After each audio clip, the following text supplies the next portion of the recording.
Good morning, everyone.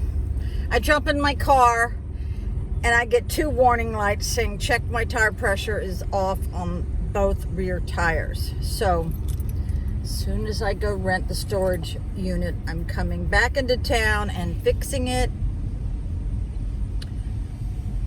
the way it says on the door trim or panel or whatever the hell, the door of the car. Okay. Oh, shit.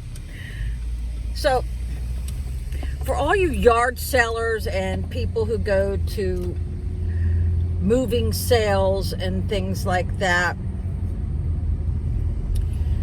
people who are moving haven't got time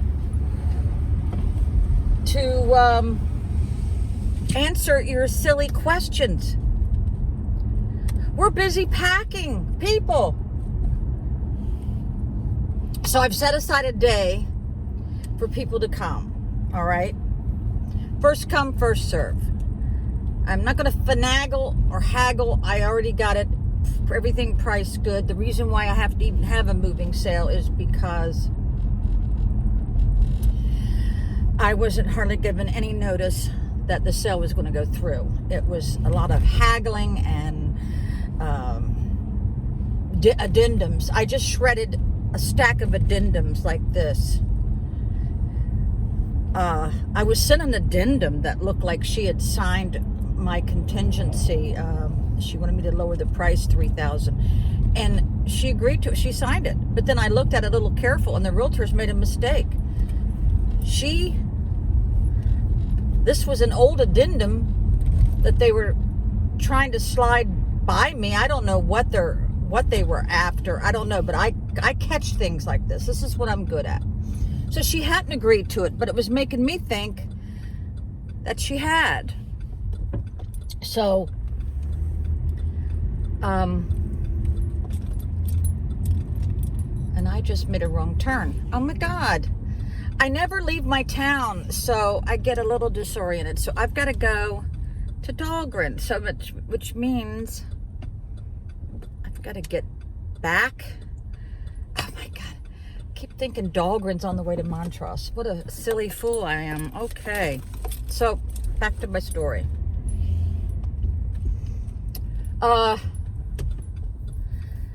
So when I finally got some notice, I had just one day to find a storage unit, one day to find movers. And so I have a feeling, I keep forgetting that I got stuff in a little teeny storage unit at the bottom of my condo. I've got to sell an 80-year-old Huffy bike. I got to sell a beach cruiser that I had bought in Ocean City. That's a bicycle, you know, and I know I'm not going to have room for a couch, but I do have a smaller couch I can use. And so in order to make sure I got room for the really important things in my life, that's the best thing to do when you're under a time crunch and you want to minimalize things. Do it the way I'm doing.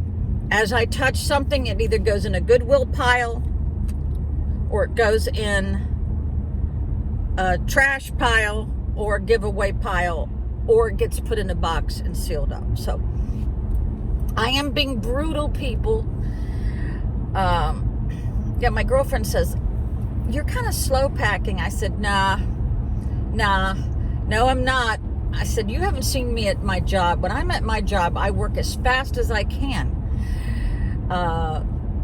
Yeah, when I'm under a time crunch, I perform better. I don't know how many other people are like that, but I am. So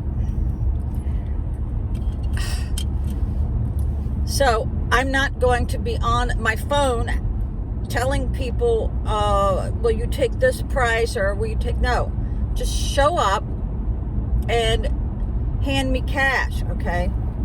Because there's so many things in your life when you have to, if you had to put everything in the back of a F-150, that's how you think, okay, what do I really want to keep? You want to keep the most valuable things, the most precious things.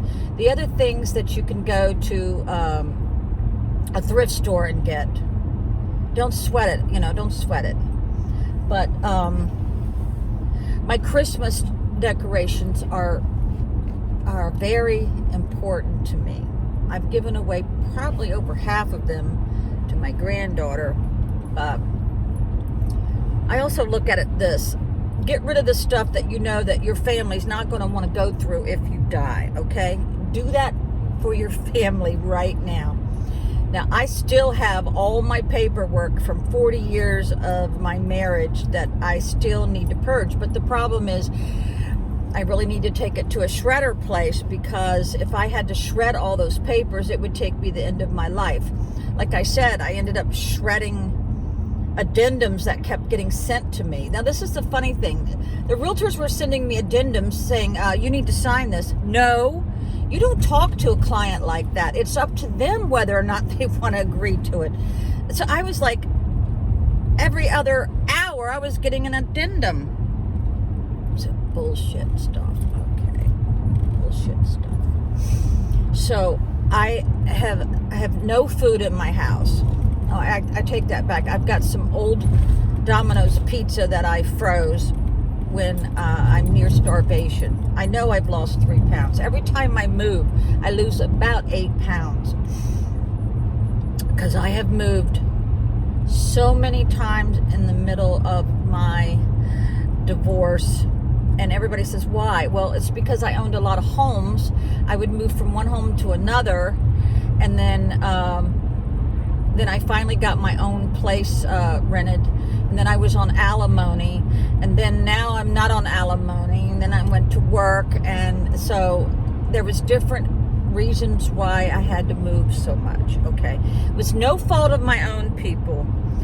I guess for the first 13 years of my marriage, I was in one house, and then for about 25 years, I was in another house, so it's not like I was house flipping all the time. All this happened after I was in the middle of my divorce, because women don't know what's going to happen to them the next day. It's very sad stuff.